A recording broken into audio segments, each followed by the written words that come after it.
আবার আল্লাহর রহমতের দরিয়ায় জোশ খেলে যাবে, আল্লাহ কাছে ডাকবে, কাছে আয়। ও গোলাম, তোর কি মনে চায় আমারে বল, আজকে তুই চাইতে থাক, আমি দিতে দিতে তোর মনের সব আশা পূরণ করে দেব।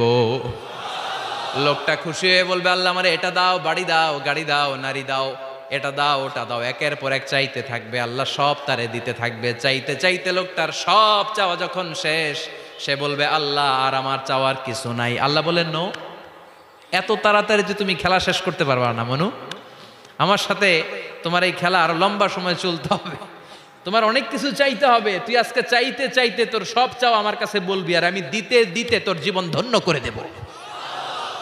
সে আবার চাইতে শুরু করবে, আল্লাহ এটা দাও, ওটা দাও, ওটা দাও।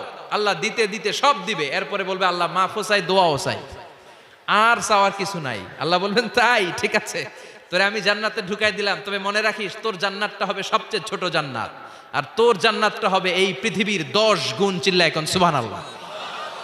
বুখারীর বর্ণনা, আখিরু মান দাখালাল জান্নাহ, যে লোকটা সর্বশেষ অনেক মাইর খাইয়া রিমান্ডে থাকার পরে জান্নাতে ঢুকবে, তার জান্নাতটা যদি পৃথিবীর 10 গুণ হয়, তাহলে আমাদের সবাইরে ফেরদাউসে ঢুকাতে আল্লাহর কোনো সমস্যা আছে?